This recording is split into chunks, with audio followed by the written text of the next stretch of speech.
सहना भवतु सहनौ भुनक्तु सह वीर्यं करवावहै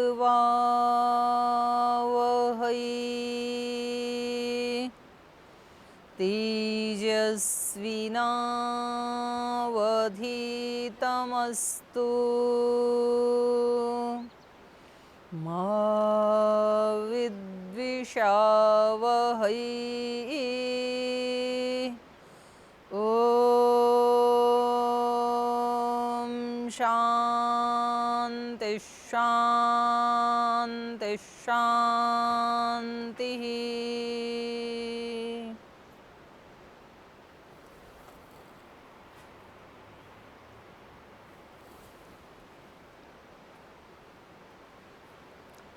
तो कल हम बात कर रहे थे कि जिस व्यक्ति को अपने दोषों को सर्वथा नष्ट करना है उसको राम की भक्ति में रत रहना चाहिए। राम भक्ति रतात्मा नाम, क्योंकि वो जो राम है, राम का मतलब ब्रह्म, वो सर्वदेवमयो राम, उसमें समस्त दैवी शक्तियों का आश्रय है। सब दैवी शक्तियों का वो आश्रय है। सारी उसी देव में ही, उसी राम में ही सारी शक्तियाँ सिमटी हुई हैं। और वो आरती प्रणाशना, जो उसको पुकारते हैं उनके दुखों का नाश करने वाला है वो। सर्वदेवमयो राम स्मृतश्चार्ति प्रणाशनः, जो राम है या वो ब्रह्म है वो आरती प्रणाशनः, जो भी करुण पुकार करता है उसके दुखों का नाश करने वाला है। सद्भक्त वत्सलो देव, और वो जो भी उसके सद्भक्त हैं, सद्भक्त का मतलब है जिसका गीता में वर्णन किया है 11वें 12वें अध्याय में, फिर आगे 14वें अध्याय में भी ज्ञानी जिसको कहा है, जो ना स्वयं उद्विग्न होता है ना दूसरों को उद्विग्न करता है। लोको नोद्विजते च यह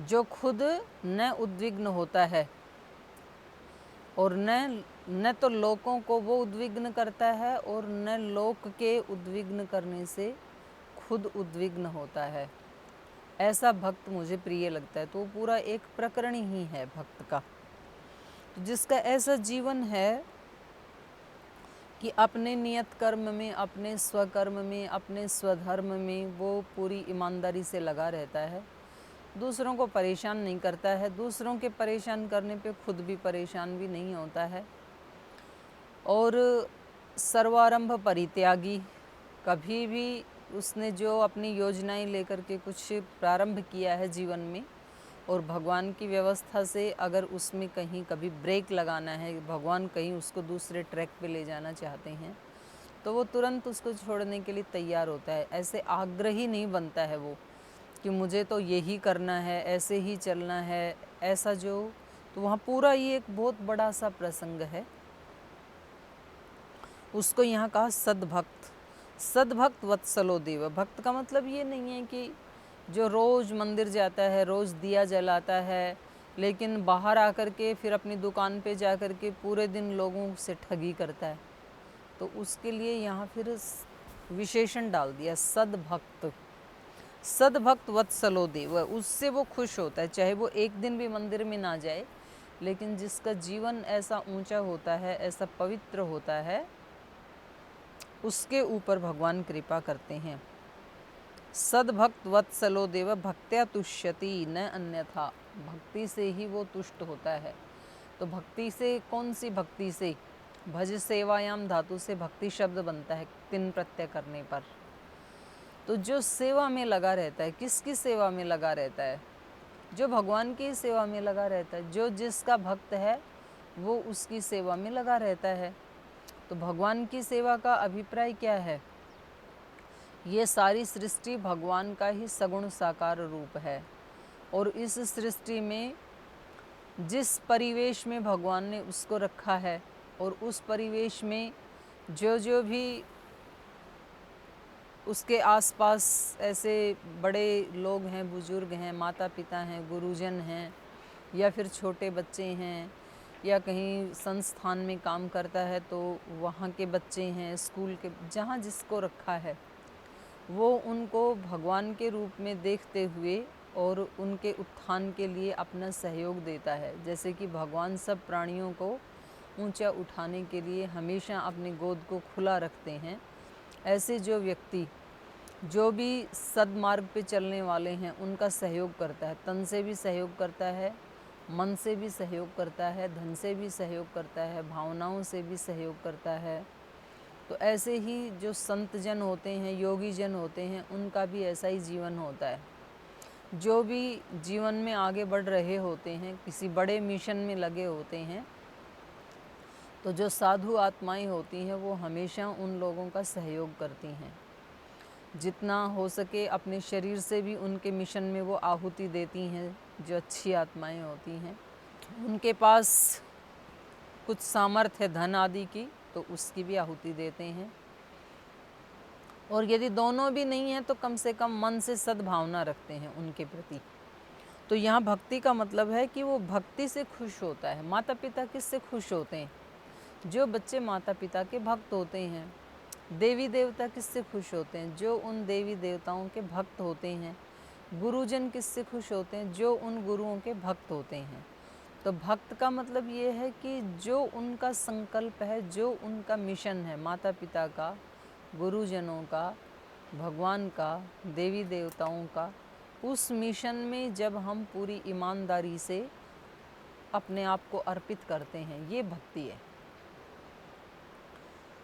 तो भक्ति केवल इधर से फूल तोड़ के इधर वाले पे चढ़ा दिया तो इसको भक्ति नहीं कहेंगे। वो तो पहले ही चढ़ा ही हुआ था, भगवान के सर पे चढ़ा हुआ था, क्योंकि ये सारा का सारा जो ब्रह्मांड, और बनाया ही फूल उसने है, तो उसको क्या फूल चढ़ाएंगे हम? तो वो तो प्रतीक है। अपने शीश को उसके चरणों में चढ़ा देना, अपने सर को, और अपने जीवन को उसके चरणों में चढ़ा देना। हमारा जीवन भी एक खिलता हुआ पुष्प होना चाहिए। पुष्प की तरह से हमारे जीवन से सुगंध उठनी चाहिए, और वो वाला जीवन हम भगवान के चरणों में अर्पित करें। वो वाला खिलता हुआ जीवन हम गुरुजनों के, समाज के, राष्ट्र के चरणों में अर्पित करें।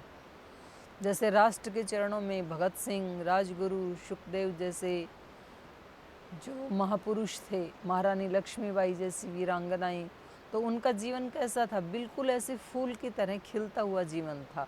कोई अभाव नहीं था उनके जीवनों में। उस पुष्प की तरह खिलते हुए जीवन को राष्ट्रदेव के चरणों में अर्पित कर देना, ये राष्ट्रभक्ति है। और ऐसे ही अपने सब प्रकार से सर्वांगीण रूप से शुद्ध किए हुए, दोषों से रहित जीवन को भगवान की सेवा में लगा देना। भगवान की सेवा मतलब भगवान की इस सृष्टि की सेवा में लगा देना। ये भगवान को असली फूल चढ़ाना है। तो ये वहाँ फूल चढ़ाना प्रतीक है कि भाई जैसे फूल दोष रहित है और सुगंध से युक्त है, ऐसे ही हमारा जो दोष से रहित जीवन और सुगंधित जीवन, जिसमें सद्गुणों की सुगंध आती हो, जिसमें ज्ञान की सुगंध आती हो, जिसमें सेवा की सुगंध आती हो, भक्ति की सुगंध आती हो, ऐसा जीवन राष्ट्र के सेवा में लगाना, भगवान की सेवा में लगाना, माता पिता गुरुजनों की सेवा में लगाना, उसको यहाँ पर भक्ति कहा है। उस भक्ति से वो खुश हो जाते हैं। भक्त्या तुष्यति न अन्यथा, वो भक्ति से ही संतुष्ट होते हैं, उसके अतिरिक्त कोई रास्ता नहीं है। मतलब केवल कर्म कांड से कोई उसको खुश नहीं कर सकता है, केवल मात्र मंत्र जाप से कोई भगवान को खुश नहीं कर सकता है, केवल मात्र यज्ञ हवन करने से कोई उसको खुश नहीं कर सकता है, केवल मात्र मूर्ति की पूजा करने से उसको कोई खुश नहीं कर सकता है।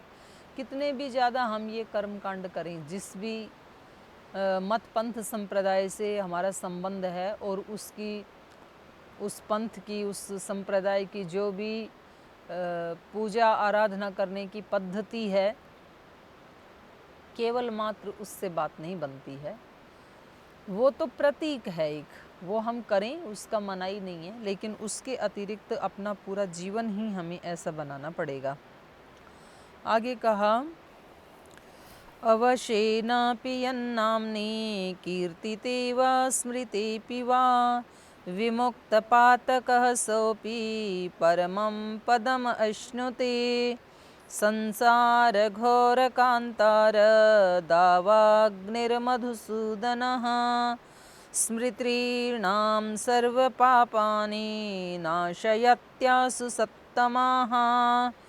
तदर्थकमिदं पुण्यं काव्यं श्राव्यम् अनुत्तमं श्रवणात् पठनाद् वापि सर्वपापविनष्कृत। यस्य रामरसे प्रीतिर्वर्तते भक्तिसंयुता स एव कृतकृत्यश्च सर्वशास्त्रार्थकोविदः। अवशेन अपि यन्नाम्नि कीर्तिते, कीर्तिते व स्मृतेऽपि वा, कह रहे हैं अवशेन अपि, विवश होकर के भी, क्योंकि मनुष्य के भी स्वभाव की भी अपनी वीकनेस हैं, वीकनेस ऑफ ह्यूमन बीइंग। जब तक उसके जीवन में सुख शांति रहती है, इंद्रियों के सुखों की, भोगों की, तब तक ईश्वर को याद नहीं करता है वो।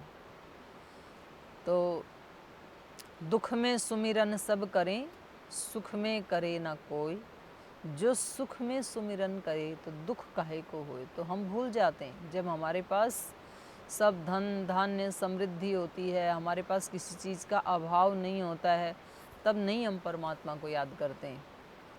तो इसलिए यहाँ कहा कि आदमी याद करता है कब, विवश हो करके।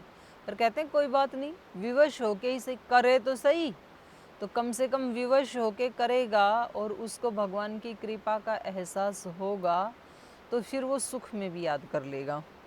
इसलिए अवशेन अपि यन्नाम्नि कीर्तिते वा स्मृतेऽपि वा, विवश होकर के भी जो उसके नाम का कीर्तन करता है या स्मरण करता है। जैसे हम यहाँ गंगा के किनारे बैठे हुए हैं, अब एक व्यक्ति गंगा में स्नान करने के लिए आता है बहुत श्रद्धा से, भक्ति भाव से, कि मुझे अपने दोषों का नाश करना है, गंगा मैया की गोद में बैठना है, स्नान करना है। और एक दूसरा व्यक्ति यहाँ अभी बकरी चरा रहे थे भाइयों, उनके लिए कुछ नहीं है ये, तो वो किनारे खड़ा हो और बहुत उसको धूप गर्मी लग रही हो, उसको कोई धक्का मार दे उस नदी में, तो गंगा दोनों को समान रूप से शीतल कर देती है। जो भक्ति भाव से स्नान करने आया था उसको भी उतनी ही शीतलता देती है गंगा मैया, और जो विवश होके नदी में या उसका पैर फिसल गया, ऐसे नदी में चला गया, उसको भी वो उतनी ही शीतलता देती है, उतना ही उसको भी पवित्र करती है। इसलिए यहाँ पे कहा अवशेन अपि यन्नाम्नि कीर्तिते वा स्मृतिते, चाहे किसी दुख से विवश होकर के ही प्राणी उसके नाम का स्मरण करता है या कीर्तन करता है, सोपि विमुक्त पातकः, तो वो व्यक्ति भी पातकों से मुक्त हो जाता है, विमुक्त विशेष रूप से मुक्त हो जाता है। उसकी शरण में एक बार जाने की देरी है, जैसे सूर्य के सामने एक बार आने की देरी है, फिर अंधकार नहीं रहता है। तो भले ही हम विवश होकर के ही उसके सन्मुख खड़े हो जाएं। वो एक प्रार्थना हम गाते हैं, कितने अधम पतित होकर हम, जब आते सन्मुख रोकर हम, तुम करते उपकार परम प्रभु, तुम सम कौन उदार। आपके जैसे कौन उदार हो सकता है। चाहे हम कितने भी दोषों से युक्त होकर के, कितनी भी त्रुटियां करके, जब हम तेरे सामने आते हैं तो तुम उन दोषों को भी दूर करते हो और हमें भी अपना लेते हो। संसार तो ऐसा है कि जब तक हमारे दोषों का पता नहीं चलता है तब तक तो संसार अपना लेता है हमें, लेकिन जैसे ही पता लगता है कि इनके अंदर तो ये दोष हैं, तो फिर वही लोग जो है वो मुंह मोड़ लेते हैं। तो कैसे भी चले जाएं, ऐसे ही सांख्य दर्शन में भी सबसे अंत में एक सूत्र आता है, यद्वा तद्वा तदुच्छितिः। भक्ति क्या है, बोले अज्ञान का नाश कर दो, यद्वा तद्वा, जिस भी रीति से कर दो, उस ज्ञान की तद उच्छिति, उसका उच्छेदन कर दो, उसका नाश कर दो। बस यही करने योग्य है, यही तीनों प्रकार के दुखों से मुक्त होने का रास्ता है। व्यक्ति स्वस्थ रहे, वो किसी भी पैथी से स्वस्थ रहे, भले ही वो एलोपैथी की दवा लेके एलोपैथी से स्वस्थ रहे, किसी को होम्योपैथी अनुकूल पड़ती है तो होम्योपैथी से रहे, किसी को आयुर्वेद वाली अनुकूल है तो आयुर्वेद से रहे, नेचुरोपैथी अनुकूल है तो नेचुरोपैथी से रहे। केवल योग प्राणायाम से ही कोई स्वस्थ रहता है तो योगिक पद्धति से कैसे भी रहे, लेकिन व्यक्ति स्वस्थ रहे, ये महत्वपूर्ण है। इसलिए कैसे भी भगवान की शरण में जाए, लेकिन चला जाए, ज्ञान पूर्वक जाए, प्रसन्नता पूर्वक जाए, या दुख से दुखी होकर अवशेन जाए। अवशेन अपि या नामनी कीर्ति तेवा स्मृते पीवा सोपि विमुक्त पातकः परमम पदम अश्नुते, और वो परम पद को प्राप्त कर लेता है।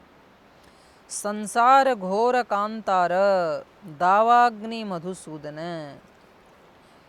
यहाँ पर कह रहे हैं भगवान मधुसूदन संसार रूपी भयंकर और दुर्गम वन को भस्म करने के लिए, संसार घोर कांतार, कांतार मतलब वन, घोर मतलब घनघोर दुर्गम जिसमें चलना कठिन है, तो ये संसार रूपी जो घोर कांतार, ये जो घनघोर जंगल है, इसको, इसमें दावाग्नि ही मधुसूदन, वो जो मधुसूदन है वो इसके लिए दावाग्नि, जंगल की जो आग है उसको दावाग्नि कहते हैं।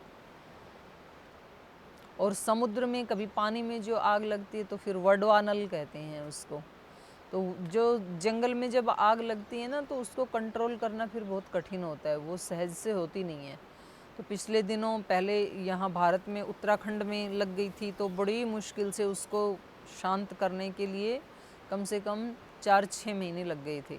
अभी पीछे ऑस्ट्रेलिया में लग गई, और तो पूरी ताकत लगा दी उन लोगों ने, तो भी वो शांत हुई नहीं। उसके बाद वो भगवान की कृपा से बारिश हो गई, वरना तो वहाँ बड़ी तबाही, एकदम शहरों तक आग आ गई थी, इतनी ज़बरदस्त, क्योंकि वहाँ जंगल ज़्यादा हैं, सूखे वृक्ष ज़्यादा हैं, तो वो इतनी आग फैल गई कि वो काबू में आई नहीं, तो फिर भगवान की कृपा से ही आई। तो ऐसी जो दावाग्नि है, ये काम करता है मधुसूदन, भगवान की कृपा ही उस काम को करती है। फिर स्मृति नाम सर्व पापानि नाशयति आशु सत्तमः, स्मृत्रीणाम, जो उसका स्मरण करते हैं, स्मृत्रीणाम स्मरण करने वालों के, सर्व पापानि नाशयति आशु, आशु माने अतिशीघ्र, सत्तमः जो अच्छे लोग हैं, उत्तम बुद्धि वाले हैं, उन लोगों के, और जो स्मरण करने वाले हैं उनके सब पापों का शीघ्र ही भगवान नाश कर देते हैं। किसका? उनके पापों का, नहीं कि भक्तों का। तदर्थकम इदम पुण्यम काव्यम श्राव्यम अनुत्तमम, श्रवणात् पठनात् वापि सर्व पाप विनाशकृत। तो कह रहे हैं तदर्थकम इदम पुण्यम काव्यम श्राव्यम, तो उनके पापों का नाश हो जाए, इसलिए इस पवित्र काव्य का जो प्रतिपाद्य विषय है उसको श्राव्यम, वो ही सुनने योग्य है। कैसा है वो? अनुत्तमम, जिससे उत्तम और कोई नहीं है। ऐसा पुण्यम काव्यम, ऐसा पुण्यदायी ये काव्य है रामायण। श्रवणात् पठनात् वापि, इसके श्रवण करने से या पठन करने से, अकेला है तो उसका पठन करना चाहिए, और अगर कोई सुनाने वाला है तो फिर उसका श्रवण करना चाहिए। तो श्रवणात् पठनात् वापि सर्व पाप विनाशकृत, सब पापों का ये नाश कर देता है। तो इसलिए हमारे यहाँ स्वाध्याय की भी बहुत महिमा गाई है। स्वाध्यायात इष्ट देवता संप्रयोग है, जो नियम हैं उनमें एक स्वाध्याय को भी लिया है। जो अच्छी पुस्तकें हैं वो हमारे लिए अच्छे मित्र का भी काम करती हैं, अच्छे गुरु का भी काम करते हैं, और किसी के माता पिता नहीं है तो माता पिता का भी काम करते हैं। वो हमें हर प्रकार से आगे बढ़ाते हैं। जैसे माता पिता अपने बच्चों को आगे बढ़ाते हैं प्रेरणा दे करके, ऐसे ये जो सद्ग्रंथ हैं ये हमें प्रेरणा दे करके आगे बढ़ाते हैं जीवन में। तो ये माता पिता का भी काम करते हैं। जो गुरु शिक्षा देते हैं संसार का और खुद अपना वास्तविक स्वरूप हमें दिखाते हैं, वैसे ये शास्त्र भी हमें दिखाते हैं। और ये अच्छे मित्र भी हैं। अच्छा मित्र वो होता है जो दोषों से हटाए और पुण्य की तरफ ले करके जाए। पापात निवारयति योजयते हिताय, उसको अच्छा मित्र कहा है। तो ये अच्छे मित्र भी हैं। और उपनिषदों में भी जब पूरा पढ़ लिख करके कोई व्यक्ति सेवा के लिए जब गुरुकुल छोड़ करके संसार में जाता है विवाह आदि करने के लिए, तो उसको जो उपदेश देते हैं कि गुरु कि अभी तक तो तुम हमारे सानिध्य में थे, अब तुम जा रहे हो तो वहाँ जाके तुम्हें कैसे जीना है। तो वहाँ पर भी सबसे पहले यही बताया है, स्वाध्याय प्रवचनाभ्याम माँ प्रमद। स्वाध्याय में और प्रवचन में कभी प्रमाद मत करना। स्वाध्याय का मतलब है अगर कोई भी ना मिले तो तुम इन ग्रंथों के साथ इनका अध्ययन करना, इनके साथ सत्संगति करना। अगर कुछ लोग वहाँ पर हों तो आप उनको प्रवचन देना। प्रवचन देंगे तो आप पहले खुद उसका अध्ययन करेंगे और फिर दूसरे को बताएंगे, तो आप तो फिर वैसा जीने का अभ्यास जरूर ही करेंगे, क्योंकि आप दूसरे को भी बता रहे हैं। तो इसलिए वहाँ पर ये उपदेश दिया। यहाँ पर भी ऐसे ही बताया, श्रवणात् पठनात् वापि। ये बहुत बड़ी परंपरा जो है ना, ये भारत में एक बहुत बड़ी देन है ऋषियों की, कि जो कुछ उन्होंने कमाई की अपने जीवन में वो सारा का सारा हमें दे दिया, ताकि जब तक ये सृष्टि रहे, जैसे माँ बाप ऐसा कुछ बंदोबस्त करना चाहते हैं अपने बच्चों का कि जब तक वो बच्चे संसार में रहें उनको किसी के सामने हाथ ना फैलाना पड़े, उनको किसी के सामने दीनहीन लाचार ना होना पड़े। ऐसे हमारे ऋषियों ने हमारे लिए सोचा। उनके पास तो ये धन था, तो उन्होंने सोचा कि इनके पास सांसारिक धन कम हो या ज़्यादा हो, लेकिन ये आध्यात्मिक धन हम इनको ऐसा दे करके जा रहे हैं कि सदियों तक भी भारतवासी आध्यात्मिक रूप से दरिद्र नहीं होंगे। कम से कम वैचारिक रूप से, भावनात्मक रूप से, परोपकार की दृष्टि से, सेवा की दृष्टि से जो सच्चा धन है, जिसका कभी नाश नहीं होता है, वो सच्चा धन हम इनको दे करके जाएंगे। तो ऐसा है ये जो हमारा आर्ष ग्रंथों का जो खजाना है हमारे पास, तो वो इतना बड़ा दिव्य है, पुण्यदायी है, अनुत्तम है कि उसके पढ़ने या सुनने से भी सब पापों का नाश कर देने वाला है। यस्य राम रसे प्रीति, जिसकी राम रस में प्रीति है। राम रस माने रामस्य रस, राम रस। राम मतलब ब्रह्म। तो ब्रह्म जो है वो ऐसा नहीं है रूखा सूखा, भाई उसकी भक्ति करेंगे वो तो ऐसे रहेंगे जिनके जीवन में मतलब सारी उदासी जैसे उन्हीं के जीवन में आ गई। कुछ लोग ऐसे भी दिखाते हैं कि मतलब जो हंसता है वो योगी नहीं है। योगी नहीं हंसेगा तो कौन हंसेगा, सारी दुनिया तो रोने वाली ही है, बताओ। तो भगवान तो स्वयं वेद में एक मंत्र आता है, वहाँ पर है रसेन तृप्तः न कुतश्चनो न अकामो धीरो अमृतो स्वयंभू रसेन तृप्तो न कुतश्चनो न। वो अकाम है, वो धीर है। अकामो धीरो अमृतो स्वयंभू, वो अमृत का सागर है। स्वयंभू, उसको किसी ने नहीं बनाया है। अमृतो स्वयंभू अकामो धीरो अमृतो स्वयंभू रसेन तृप्तः, वो आनंद रूपी रस से तृप्त है। न कुतश्च ऊनः, किधर से भी उसमें कोई न्यूनता नहीं है, किसी भी दृष्टि से उसमें कोई न्यूनता नहीं है, हर दृष्टि से वो पूर्ण है। तो इसलिए यहाँ पर कहा राम रसः, राम रसे यस्य प्रीति, उस आनंद में जिसकी प्रीति है। व्यक्ति की प्रीति या तो योग में होगी या तो भोग में होगी, या तो भगवान में होगी या तो संसार में होगी, दोनों में से एक जगह होगी। तो जिनकी इंद्रिय और इंद्रियों के विषयों में रुचि है, वहाँ उनको रस दिखाई देता है, उनको भगवान नीरस लगता है। उनको लगता है कि इन लोगों का भी कोई जीवन है, ये संसार में क्यों आए, इन्होंने जो इंद्रियों के भोगों का सुख नहीं ले रहे हैं, ये लोग आए क्यों संसार में, ऐसे उनको लगता है। और जिसको उसका एक बार रस चख लिया तो उसको लगता है कि ये संसार के लोग कितने नादान हैं कि मानव शरीर को प्राप्त करके भी और ये मतलब ऐसे छोटे छोटे सुखों में उनको अर्जित करने में लगे हुए हैं कि जैसे कोई चक्रवर्ती सम्राट के पास जा कर के और उसको कहा जाए कि कितना आपको कितना धन चाहिए मांगने के लिए, और वो वहाँ जा कर के कहे कि मेरे को 5 रुपये दे दो, या वो ये कहे कि मुझे एक वक्त का खाना दे दो, तो उस व्यक्ति को ये कहा जाएगा कि ये कितना नादान है। जब चक्रवर्ती सम्राट ने ये कह दिया था कि आपको जितना चाहिए वो आप मांग सकते हो, और इस व्यक्ति ने क्या मांगा, एक वक्त का राजसिक भोजन, शाही भोजन, तो कहेंगे कि ये कितना नादान है, ये तो सारा साम्राज्य ही मांग सकता था उसका। तो ऐसा हमारे जो योगी संत महात्मा हुए, महर्षि ऋषि हुए, मुनि हुए, तो उन्होंने जिस रस को चखा तो उसको चख करके उनको लगता है कि ये संसार के लोग कितने नादान हैं, मानव शरीर को प्राप्त करके भी ये भोगों में लगे हुए हैं, जो कि बहुत छोटा सा रस है उनका। तो माने एक दिन का सुख और जिंदगी भर का दुख, ऐसा है वो। खाने में एक बार अच्छा लगता है, फिर उसके बाद वो रोग ही रोग पैदा कर देता है, ऐसे भोजन के जैसा है ये संसार का सुख। तो ये उसमें लगे हुए हैं।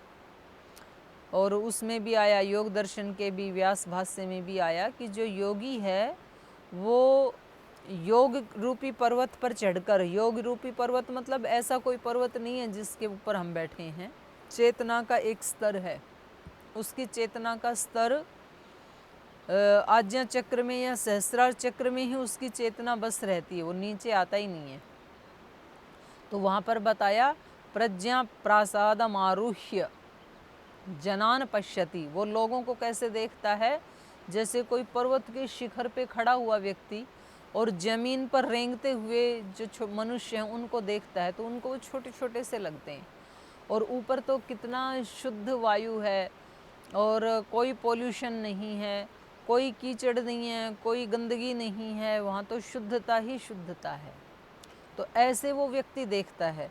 तो ऐसे ही यहाँ पर भी बताया, यस्य राम रसे प्रीति वर्तते भक्ति संयुता, और कह रहे हैं कि जिसकी श्री राम से प्रीति और भक्ति जुड़ी हुई है, भक्ति संयुता, स एव कृतकृत्यश्च, वो व्यक्ति कृतकृत्य हो गया। कृतकृत्य मतलब जो करना था उसको कर लिया। तो करने योग्य एक ही काम है संसार में। और फिर यूँ कहेंगे कोई कि जी अगर सारे ही भगवान की भक्ति में लग जाएं तो ये संसार चलेगा कैसे। जो आप काम कर रहे हैं ना, वो सब काम भक्ति का रूप ले सकते हैं। यहाँ काम छुड़ाने की बात नहीं कही जा रही है, यहाँ घर छुड़ाने की बात भी नहीं कही जा रही है, गृहस्थी छुड़ाने की बात भी नहीं कही जा रही है। जो कुछ भी हम करते हैं उन्हीं कर्मों को, क्योंकि हमारे यहाँ तो सब प्रकार के उदाहरण आपको देखने को मिल जाएंगे। गृहस्थ में होते हुए भी कितने संतों ने उसको पाया, मतलब कोई एक दो उदाहरण थोड़े ही हैं, इतिहास भरा हुआ है गुरु नानक देव जी से लेकर के। और बहुत सारे ऐसे, ज़्यादातर तो हमारे जो संत हुए उनमें ज़्यादातर तो गृहस्थ भी थे। तो कोई व्यक्ति घर गृहस्थ में रहते हुए भी उस राम रस को चख सकता है। और सन्यासी और ब्रह्मचारी के लिए तो सिंगल लक्ष्य ही वही, और उसको करना ही क्या है, तो उसको तो मिलना ही मिलना चाहिए। तो और उसके पास कोई जिम्मेदारी नहीं है सिवाय इसके। और कोई भी काम करते हुए, घर गृहस्थ में रह के भी तो बहुत सारे तरह तरह के काम है ना। कोई किसान का काम कर रहा है, तो कोई जवान का काम कर रहा है, कोई डॉक्टर का कर रहा है, इंजीनियर का कर रहा है, कोई फैक्ट्री चला रहा है, कोई अध्ययन अध्यापन की सेवा में लगा है, कैसा भी काम क्यों ना हो, उन सब को करते हुए भी वो इसको प्राप्त कर सकता है।